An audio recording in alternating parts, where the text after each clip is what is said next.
of the advisory. Um, Good evening. I'm Kirsten Pickle, and Adora Williams and I are co-chairs of the Advisory Committee on Student Services. And we have other members here tonight too. I can't see everyone, but I see Dana, and people will be joining us. Tonight, we're going to talk about the topic of social and emotional learning. And social and emotional learning helps kids work on things like coping with their feelings and setting goals, and interpersonal skills like working on teams and resolving conflicts. And social emotional learning, or SEL for short, is the process of developing and using and practicing these skills.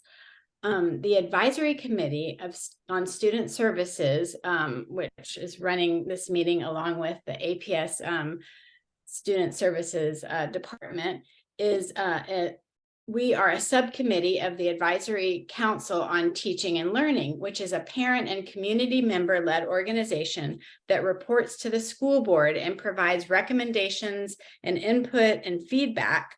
And recent recommendations that we have given to the school board are to increase the number of school psychologists and social workers and counselors, and pandemic-specific recommendations have been for reducing student stress and supporting student well-being. So we work with our APS staff liaison, Dr. Daryl Sampson, who is the Executive Director of the Office of Student Services, and you will be hearing from him this evening right after I introduce this, and he will talk about the details of what to expect as the SEL program implementation is going to be continuing. So SEL is an umbrella term for a group of crucial life skills that are necessary for all of us. And these skills help determine our success in school and work and relationships and activities and all of life. And they include the skills of self-awareness, self-management, relationship skills, social awareness, and responsible decision-making.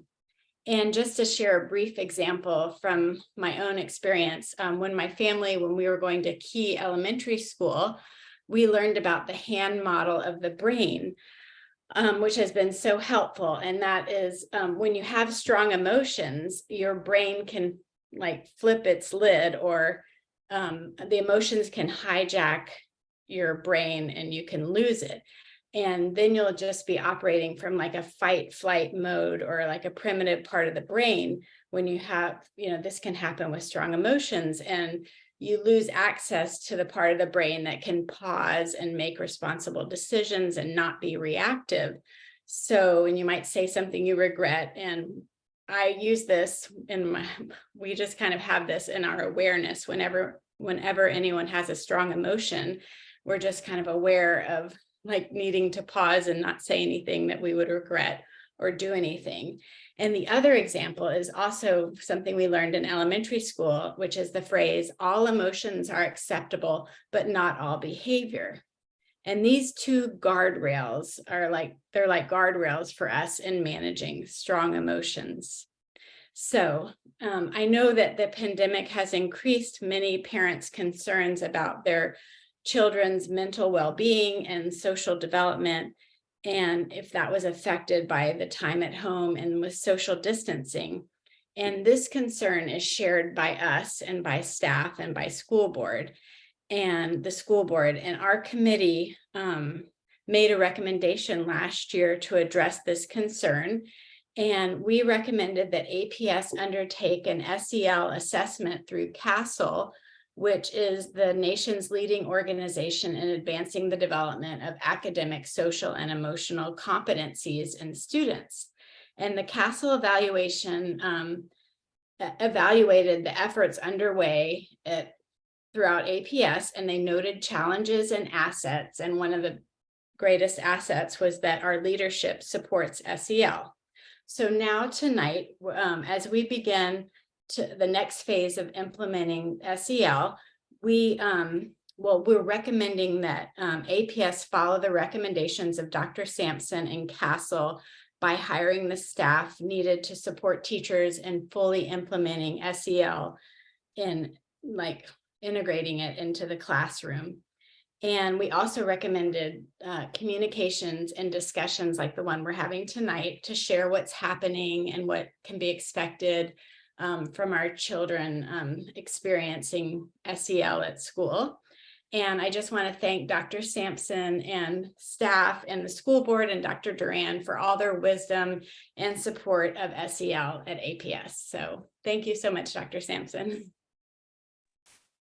Thank you. And I must say, I feel like I have lucked out in terms of having just a fantastic committee for the ACTL Student Services Group to be able to work with. I feel like you really are true partners with us in our work and implementing social emotional learning or our overall student services programs. So we are excited. We are continuing. We're about ready to hopefully close out the school year in a couple of months with some good positive momentum with social emotional learning. It's taken a lot of people, including the 3 people who will be presenting this evening, and also with our wonderful social emotional learning leads that have been in the schools this year and have done so much work in the school buildings to try to support teachers and students with implementing and learning more about social emotional learning. Our goal tonight is really to help provide some information to families in particular to help them understand what SEL is, how we go about teaching it within our schools, and then to understand how you as family members are able to then turn around and support the SEL development of your students at home. And so without further ado, I'm going to turn this over and my team will introduce themselves as they take over presentation slides. Thanks. Good evening, everyone. I'm first up. My name is Jen Gross, and I am a specialist in the ATSS office. And my focus is on SEL, so I work very closely with student services, even though my role sits in the Office of Academics. So before we get started and dive into the content tonight, we want to ask you to take a moment to think about this question for a minute and then share your thoughts in the chat. What do you feel you are doing well that helps your student or students develop social and emotional skills?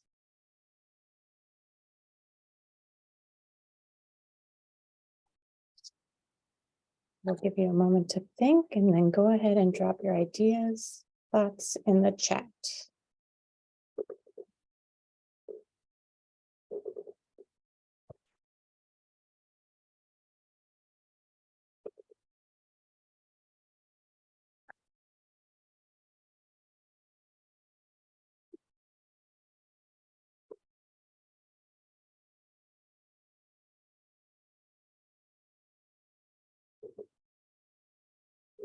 See something starting to pop in, giving language to their feelings.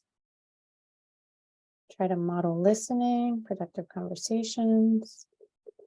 Communicate when frustrated or angry in a productive way.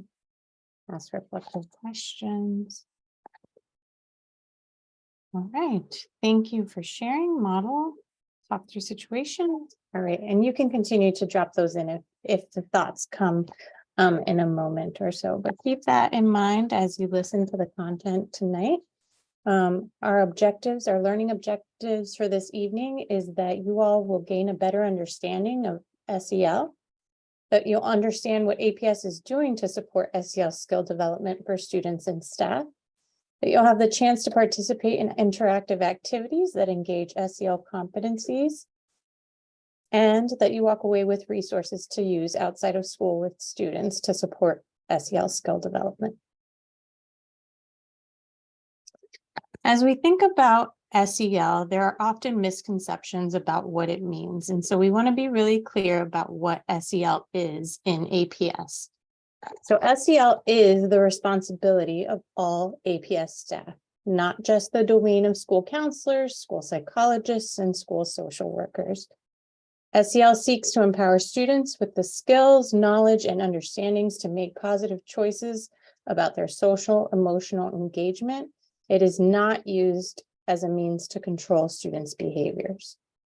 SEL does model, teach, and reinforce pro-social skills that align to college, career, and life readiness frameworks. It is not a curriculum designed to persuade or indoctrinate students to specific political views. SEL does provide students with opportunities to learn how to engage with people who may be different than themselves in constructive and collaborative ways. SEL is not critical race theory. SEL curriculum is aligned to the Virginia Social Emotional Guidance Standards and the Collaborative for Academic, Social, and Emotional Learning, which is CASEL framework, the framework. And also, it is not a single program or resource, nor does it lack structure. So we just want to be really clear about what that looks like in APS. And always, you can always reference this if you're unsure or unclear where we stand. And I'm going to pass the next slide on to Heather. Thank you, Jen. So good evening, everyone. My name is Heather Davis, and I'm the coordinator of counseling services in the Office of Student Department and Office of Student Services Department, excuse me. And the research about the benefits behind social and emotional learning are numerous.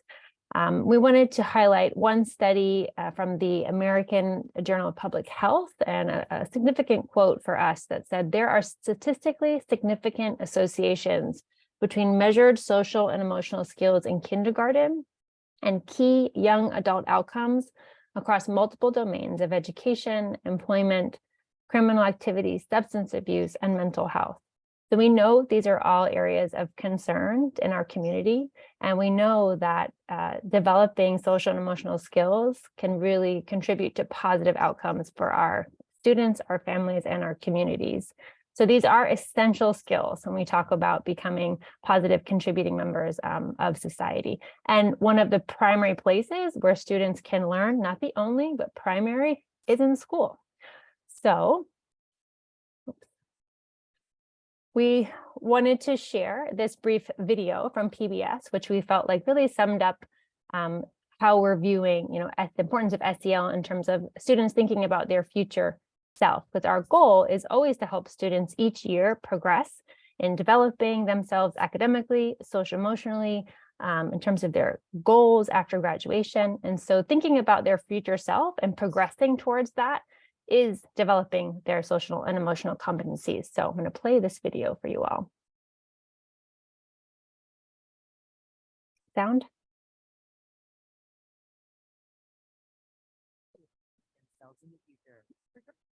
No sound?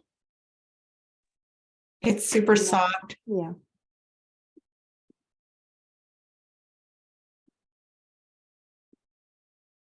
Going to try one. Sorry about that, everybody. Okay. For children to be able to set goals and motivate themselves to achieve those goals, they must be able to see themselves in the future, regardless of their circumstance. They must start setting those goals at an early age, and they must be socially and emotionally prepared for future jobs that might not yet exist.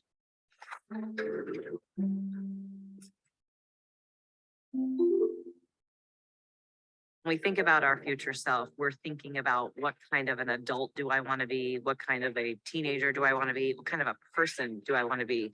And recognizing that you have control over that you are not necessarily going to be a certain way simply because of a certain circumstance or what you've seen in your community. There are lots of opportunities. So we really need to do a good job of helping students see the possibilities for who they can become and helping them understand that they have a role in making that happen for themselves. Those mindsets are critically important if we want students to achieve their greatest potential.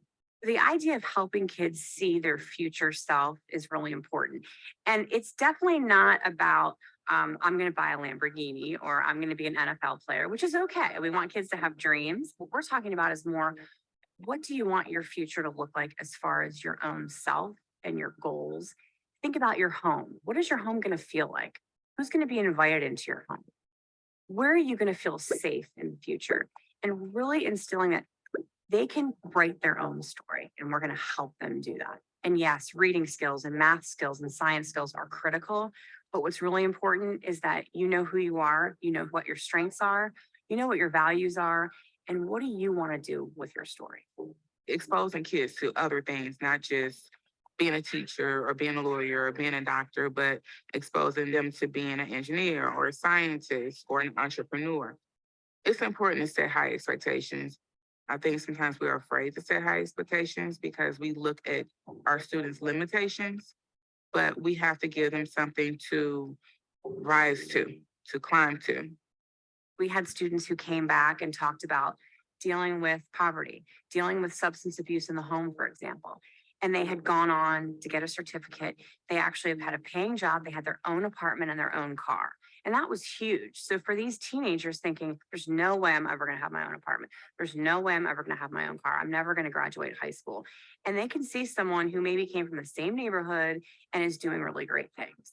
What we've heard, not just from the research and not just from employers, not just from teachers and principals, and also from parents, but even from the youth themselves, is that they want to be learning in an environment that is safe and supportive. They want to be working with teachers and kids who care about each other. They want to learn the skills they need to effectively work with other people who are different from themselves. They want to be able to achieve greater dreams than they might have imagined. And in order to do all of this, it's really our responsibility to promote their social and emotional competence at school while we give them the information they need about algebra or about social studies or about science. We really need to give them the skills they need, not just to be successful with their education, but to be successful partners, to be successful employees, and to be their best version of their own humanity.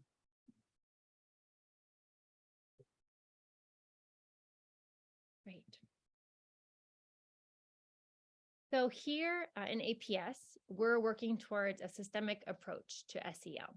And in July 2021, VDOE released for the first time social and emotional learning standards to really help guide our work and practice. And these standards are aligned with the CASEL framework. And as Kirsten mentioned, CASEL is the Collaborative for Academic and Social Emotional Learning. And so the graphic of their model on the left shows the 5 core SEL competency areas and the environments in those outer rings in which they're taught and applied. And you'll see it doesn't just say one place, right? Students and we are learning and practicing these skills every day in all the different environments we move in and out of. So these SEL standards from the Virginia Department of Education really provide a specific bank of skills organized by grade level, and they can be taught to students, based on the needs in our schools. So now we're going to share with you some of the ways that we are supporting SEL across APS in these different environments, and we'll start with the classroom. So research has shown that social and emotional competence can be enhanced using a variety of classroom-based approaches. Explicit instruction through which social and emotional skills and attitudes are taught and practiced in developmentally appropriate ways is one way. Also, teaching practices such as cooperative learning, project-based learning, and of course, integrating SEL into academic curriculum such as arts and math and performing arts and things like that. So here's an example of a progression of lessons that are being delivered in our schools on the topic of empathy. So thinking about understanding our own emotions, working on our own self-awareness, right? And then moving towards understanding the emotions in others, building that social awareness. In the younger grades, these lessons can be delivered by classroom teachers or counselors. In the middle and high school levels, SEL is being delivered in their advisory periods or their Patriot Warrior general periods. And at the high school level, it tends to be a lot more conversation and discussions with prompts around these topics. And this SEL instruction is really carried out most effectively in these nurturing, safe, and supportive environments. So what does that look like? So positive, caring relationships among students and teachers, even simple things like addressing students by their name and positive student language, really affirming student effort to help build that environment.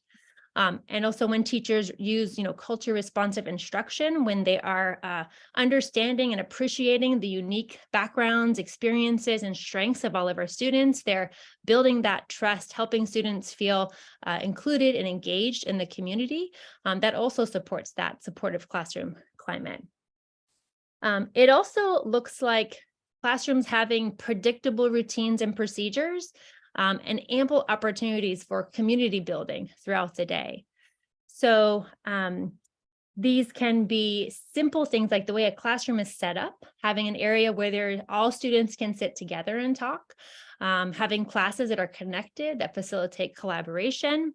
Also, many of our schools, our staff and our schools are trained in responsive classroom, which is a framework that provides these routines and procedures and community building built in throughout the day. So at the elementary level, a responsive classroom school would start with a morning meeting, which includes a greeting. So building those social skills, the students greet each other, they greet the teacher, there's a message from the teacher, their activity to build on a social and emotional skill. The end of the day has a closing circle to reflect on the day, on the community. And again, at the middle school level, responsive classroom would be also done in an advisory period, but engaging in the same practices to build those skills and have opportunities for community and connection in the classroom with their peers.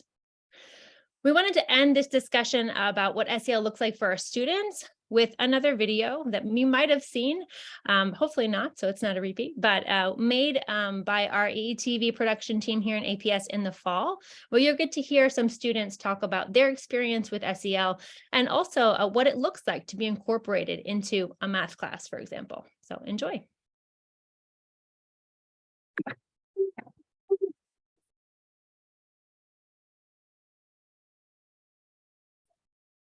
Heather, no sound. I'm so sorry, everyone. It's blasting on my computer, so I'm not sure why you can't hear it. Wonder if okay. Let me try and just go to the website. I'm going to jump off PowerPoint and see if I can play it that way. Can you see my screen still on YouTube? Yes.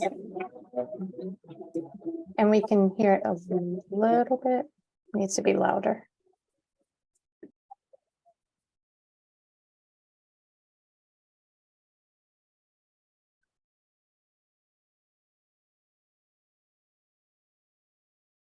No, not working. There's a Zoom expert in the audience. You may need to click the share the sound button in Zoom. Oh, where's that?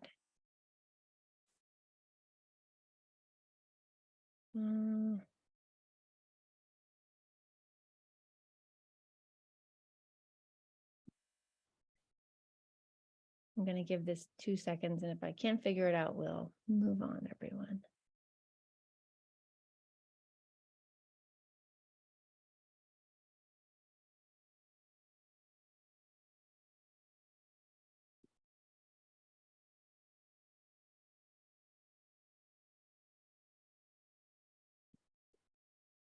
Okay, yes, see, collaboration, problem solving. I love it.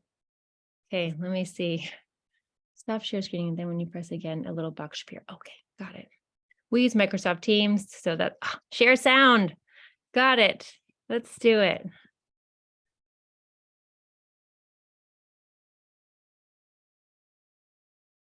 It'll be really loud, actually. Let's see.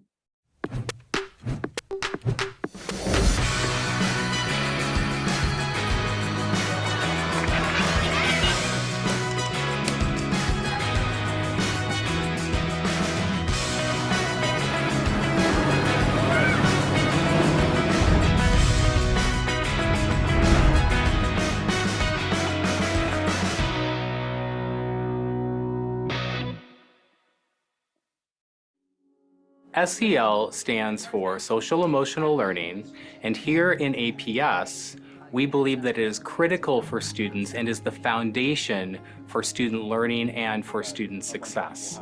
It not only supports our students in being successful in the classroom, but it also helps them to be able to do things like engage with their peers, be positive members of their community, and build the skills necessary to be successful in college and the workforce once they leave us at high school. In Virginia, we have Virginia Standards of Learning, and there are SEL competencies, and they align really nicely with Responsive Classroom. Responsive Classroom is a set of structures and practices that build the social emotional learning and autonomy of our students.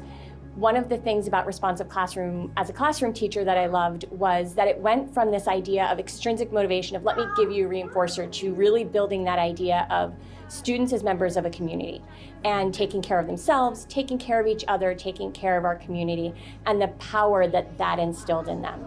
It develops their social emotional regulation, it develops their autonomy, and it really helps them see themselves in a light that is positive and that they are community members that are contributing not only to their own little community, but to their school and their country. APS is doing a wonderful job of incorporating SEL throughout the entire school. It's not just something that happens once a week or once a day. It is incorporated into every curriculum so that students are learning, reinforcing, and practicing those skills consistently throughout their school day. What we're gonna do is an activity now. So the one I brought with me for us to do today is one word I use to describe myself. And then at the bottom, it says, here's why. So I want you to think beyond the superficial. What describes who you are as a human being? I chose kind, and I chose it because I respect people and I don't call people by the names they don't want to be called. I think that's important because if they don't feel included, they'll be sad. Tier 1 is really important because they're things that apply to everyone, and so they're skills that we all need. And especially in a middle school, you're a community. So what you do matters for you, sure, but it also matters for the part you play as a member of the community. So the Tier 1 things that we're doing and presenting for all students really helps to enhance our sense of community and help the students to feel that they're a part of what happens here. And then they can see themselves being part of shifting a culture or changing the way that they interact or their peers interact.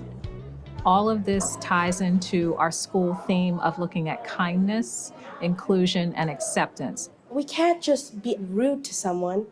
We should be able to communicate with them properly and to be able to help and understand others, especially when they feel as if they're useless or they just feel alone. It's best to make people feel like they are included, to make them feel that they are important. They are important to the community, and we should make them feel that. Because you don't know how those words could affect others and what they've gone through that you don't know about, because they could have some serious trauma and those words could affect them seriously. Sometimes if I'm really stressed and sad about what somebody else said, a student or maybe even a teacher, I could just go to the counselor and talk with them. I could just let out my feelings and stuff. Our job is to help them recognize, hey, I'm having this feeling. What do I do with it? What's the behavior that's more healthy? And then how do I sustain that? And having the social emotional learning in place gives them those skills so that they are emotionally available to learn and then emotionally available to deal with life. In 4th grade today, we saw a structure called interactive modeling used to combine social emotional learning with math reflection, where the teacher explicitly reviewed what she wanted the students to do in terms of their reflection and collaboration.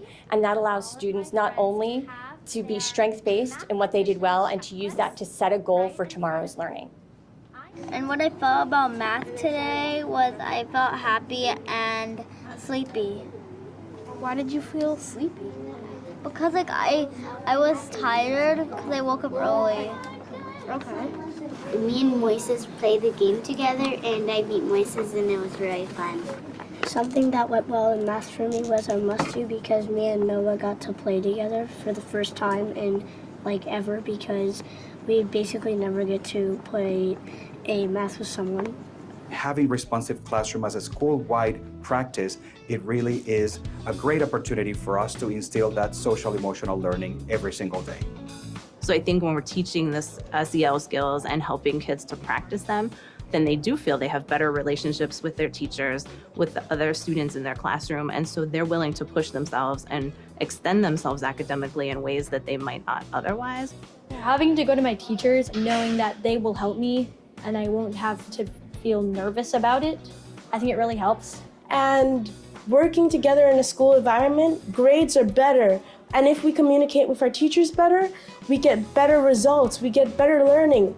Having a kind environment, being kind to others, can help the workspace even more. In public education, our job is to help kids become well-rounded adults that can go out into society and be productive and contribute. And so SEL is really the tool to get them to develop all those skills we're looking at. So if we start young, those are all skills that we then reinforce every year they're with us. So by the time we graduate kids and send them out of APS, we've got these really solid human beings who can go out and be positive change in the world. Sending a clear, unified message that all students have a place where they belong.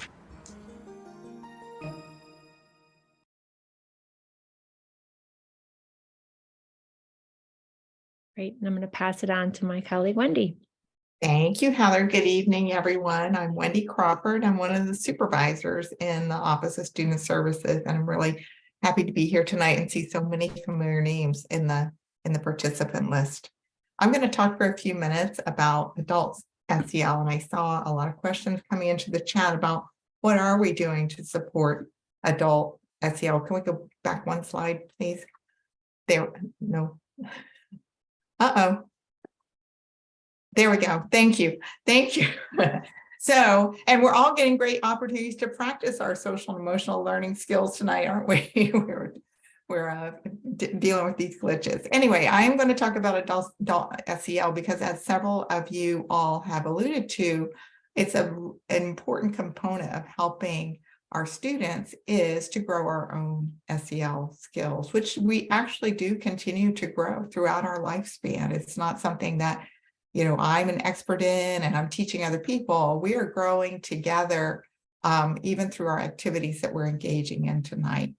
So this first slide with the adult SEL references the 3 signature practices.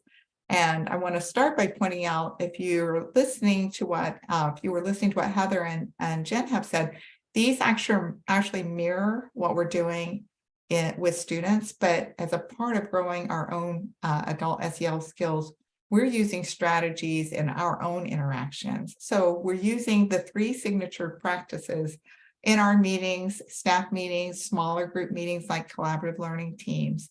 And the 3 signature practices are the welcoming inclusion activities, which we did one this evening, asking you about what you were doing. Those kind of activities help us ground ourselves in the topic we're going to discuss and prepare us to engage with one another. The meetings go on then and have within the body of the meeting at somewhere an engaging strategy. And these are some example strategies, which are just a few examples. There could be many others, but basically something that's more than just sitting and listening to one person talk. And then we close meetings with an optimistic closure, usually a reflective question. So on the next slide, now I'm ready, if we can go to the next one, it talks about the why these things are important and why they work with adult learners. So basically, I'm going to keep talking. They, for example, when we do a welcoming, inclusive activity, as adults, a lot of times, like this evening, many of you had a very busy day. And, you know, you're here and you're arriving at 7 o'clock. Having that opening activity helped us to gather ourselves, center ourselves, be calmer and be present to focus on what the content of tonight's presentation was about. We know that as humans, that sameness does soothe us. It helps us get into routines, helps us transition from one thing to another. But paradoxically, we also know that we need some differences in stimulation. And that's why, you know, you would choose from different types of strategies. You wouldn't necessarily use the same opening, the same engaging activity, same closure each time. You'd want to have variety within the structure. We know that adults do need, like children, direct and concrete experiences to use what they've learned in the conversation or meeting or presentation. So we have those activities in there to help solidify the learning. And then lastly, we know that we really all as humans can only learn when we feel calm and centered, safe. We heard several times already this evening, safe and supported. So continuously working to build our community and create that trust among ourselves as adults helps us to be prepared to engage and think productively and creatively. So what we are going to, let me share with you on the next slide, there we go. part of what Student Services has done to support the development of adult SEL in the schools is that we purchased a resource for them and shared it with all of the schools called Better Together. And this is a collection of some essential conversations for cultivating SEL. So basically, this provided our schools with structure and some content from which they can use in their work with groups, in the small groups, to grow those SEL skills. And tonight, what we're going to do is we are going to engage all of you tonight in an adapted version of one of these activities from the books.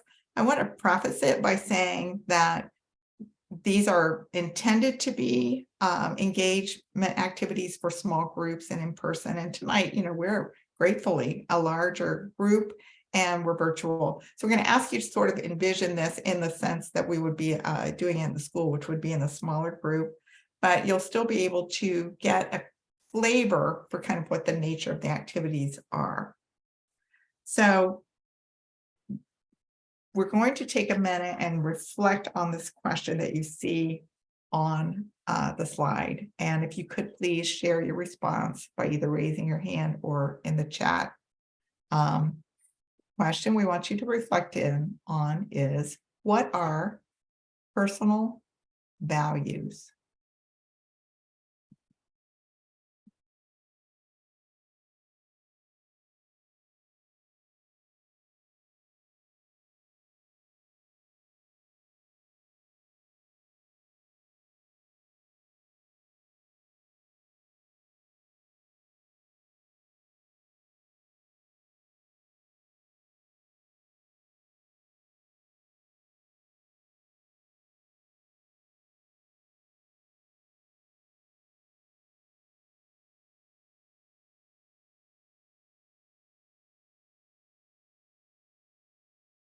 Thank you so much. I see a few responses coming in. I want to go to the next slide. Please continue to reflect on that and add your responses to the chat. I want to read a passage to help further get some thinking flowing for you. I'm going to read a passage. This is an excerpt from one of the pre-readings. Each of the activities in that book includes a pre-reading that helps people get oriented to the topic. So I'm going to read this while you continue to reflect. In his letter to his students in 1922, George Washington Carver laid out 8 cardinal virtues that he hoped his students would live by. Be clean, both inside and out. Neither look up to the rich nor down on the poor. Lose if need be without squealing. Win without bragging. Always be considerate of women, children, and older people. Be too brave to lie. Be too generous to cheat. Take your share of the world and let others take theirs. Most people have never put pen to paper and described their values, and yet we are constantly communicating our values through our everyday behavior. They show up in big ways, like how we treat others or how we manage difficult emotions. But they also show up in smaller ways, like deciding whether to follow through with a favor you promised, what you choose to say to a struggling colleague, or whether you will give up on a different task.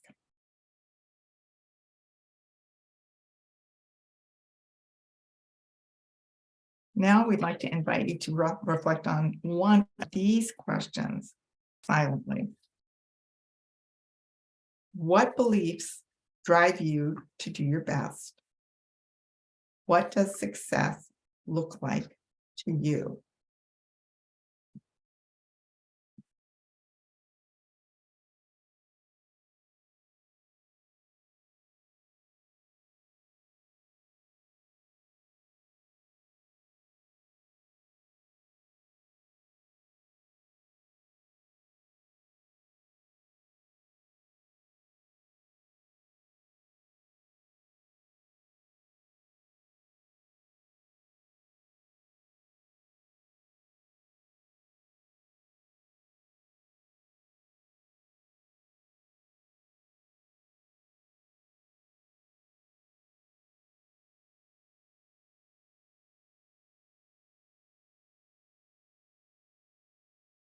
As we engage in these types of reflection practices, we better understand ourselves. As we share our reflections, we build better understanding of others. And that is the source of empathy. Through activities such as these and exercises related to social emotional learning, we develop self-awareness, social awareness, and relationship skills. Let's go to the next slide, please. I'd like to invite some more sharing, if you would, please. Pick one of your values and think about them, and then share with us either through the raise hand feature or by typing in the chat. Where did this value come from? Why is it important to you?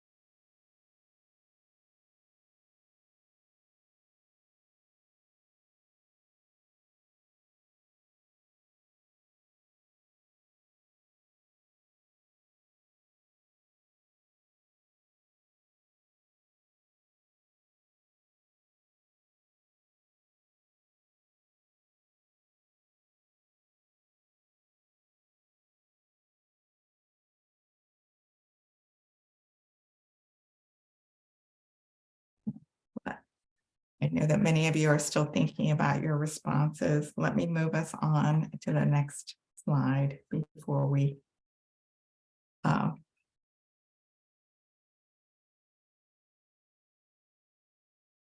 so when we're fully aware of our values, we can name them, we can communicate them to others, and they become a powerful resource to help us become more self-aware. In much the same way, we can talk with others about their values, learn them, and work to deeply understand them.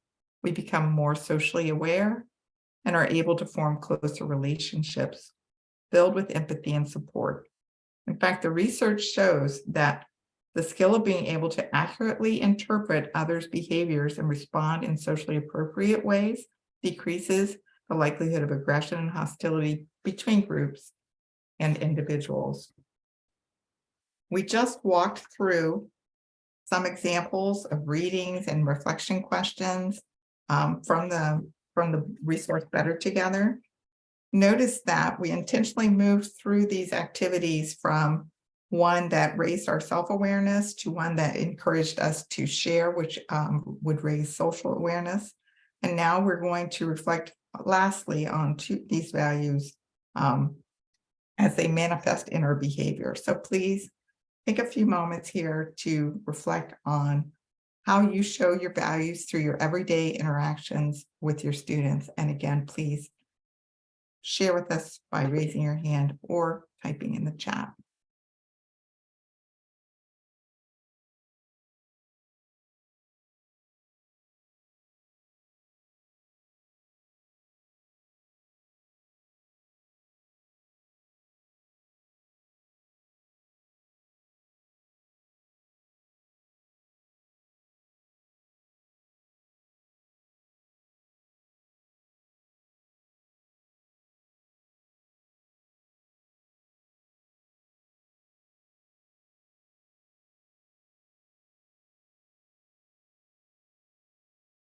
Thank you, Amy.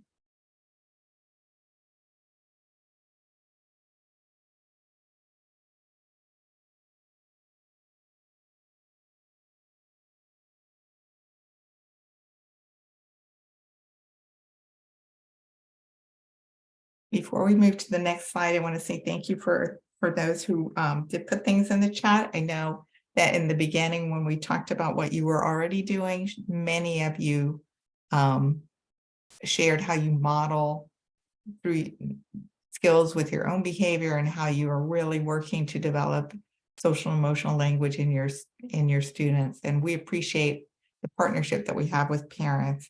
It's not always easy to share things like that in a public forum, but I know that you wouldn't be here if it wasn't important to you. So thank you so much for your thoughtfulness on that. And I will turn it over to Jen. Thank you. Thanks, Wendy. Okay, so we want to move on to what you all can do as families and caregivers. Many of you already mentioned things that you're doing. And so we just want to continue to understand what competencies and skills that's developing in your children.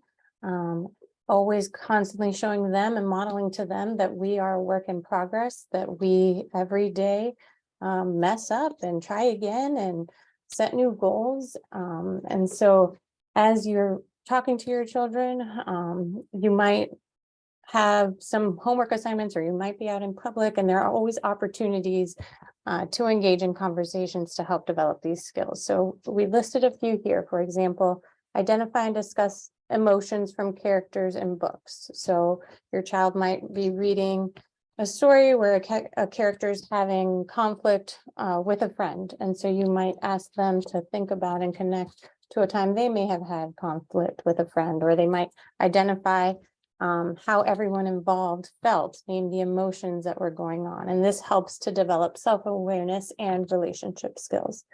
We want to praise their effort and not ability. So this kind of goes in line with the growth mindset, which you may have learned a lot about, and students are constantly working on things in school and trying.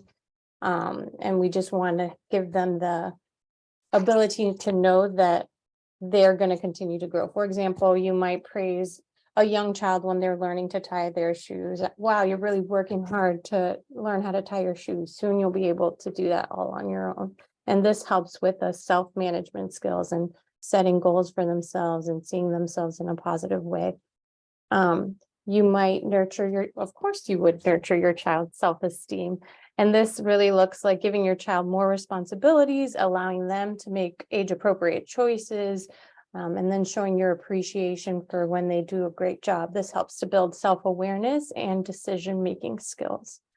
You might model the behaviors you seek. So if you see yourself getting frustrated, you might walk away and take a few moments and do some calming strategies. And you can either name those out loud, and it's okay to share those, or you might just be modeling it and they're watching and learning from you. And so that shows that you have your own self-management skills.